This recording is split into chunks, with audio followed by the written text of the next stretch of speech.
ಇನ್ನು ಒಂದು ಕಡೆಗೆ ಕಮರ್ಷಿಯಲ್ ಸಮಸ್ಯೆ ಆಗ್ತಾ ಇದೆ ಸಿಲಿಂಡರ್ಗಳದ್ದು. ಈಗ ಹೋಟೆಲ್ ಮಾಲೀಕರು ಇವತ್ತೆಲ್ಲ ಒಂದಿಷ್ಟು ಸಭೆಯನ್ನು ಮಾಡಿದರು. ಆ ಸಭೆಯನ್ನು ಮಾಡಿದ ನಂತರ ಆಗಿರುವಂಥ ಬೆಳವಣಿಗೆ ಏನಪ್ಪ ಅಂತಂದರೆ, ಅವರು ಹೇಳ್ತಾ ಇರುವಂಥದ್ದು ನಮಗೆ ತುಂಬ ನಷ್ಟ ಆಗೋಗ್ಬಿಟ್ಟಿದೆ ಅಂತ ಹೇಳ್ತಾ ಇದ್ದಾರೆ.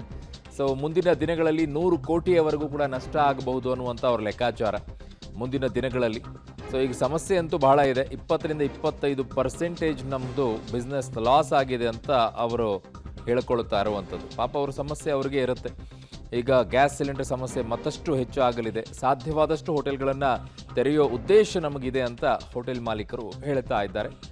ಹೋಟೆಲ್ ಅಸೋಸಿಯೇಷನ್ ಸಂಘದ ಅಧ್ಯಕ್ಷ PC ರಾವ್ ಅವರು ಈ ಬಗ್ಗೆ ಮಾತನಾಡಿದ್ದಾರೆ.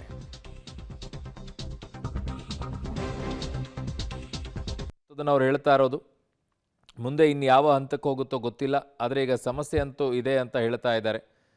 ಇದೇ ರೀತಿಯಾಗಿ ಆಗ್ತಾ ಇದ್ದರೆ 100 ಕೋಟಿಯವರೆಗೂ ಕೂಡ ನಷ್ಟ ಆಗ್ಬೋದು ಅನ್ನುವಂಥ ಲೆಕ್ಕಾಚಾರ ಅವರದ್ದು. ಈಗಾಗಲೇ 20-25% ಬಿಸ್ನೆಸ್ ಲಾಸ್ ಆಗಿದೆ ಅಂತ ಹೇಳ್ಕೊಳ್ತಾ ಇದ್ದಾರೆ. ಎಲ್ಲ ಹೋಟೆಲ್ನಲ್ಲೂ 20-25% ವ್ಯಾಪಾರ ಕಮ್ಮಿ ಆಗಿದೆ. ಹೋಗ್ತಾ ಹೋಗ್ತಾ ಇದು ಕ್ಯಾಸ್ಕೇಡಿಂಗ್ ಇಫೆಕ್ಟು. ಎಲ್ಲ ಟೂರಿಸ್ಟ್ ಬರೋದು ಕಮ್ಮಿ ಆಗ್ತಾರೆ, ಮೀಟಿಂಗ್ಗಳು ಕಮ್ಮಿ ಆಗ್ತದೆ, ಫಂಕ್ಷನ್ಗಳು ಬ್ಯಾಂಕ್ವೆಟ್ ಹಾಲ್ನಲ್ಲಿ ಫಂಕ್ಷನ್ಗಳು ಮಾಡಲಿಕ್ಕಾಗೋದಿಲ್ಲ.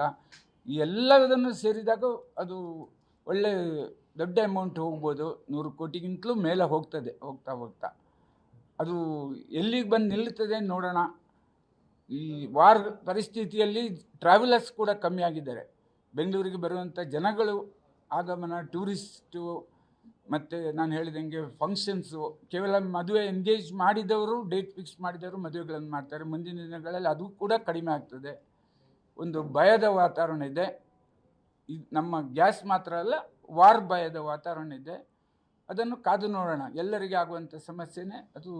ಅದಕ್ಕಿಂತ ನಾವು ಹೇಗೆ ಗ್ರಾಹಕರಿಗೆ ಉಣಬಡಿಸ ಸಾಧ್ಯ ಅನ್ನೋದೇ ನಮ್ಮ ಸಮಸ್ಯೆ.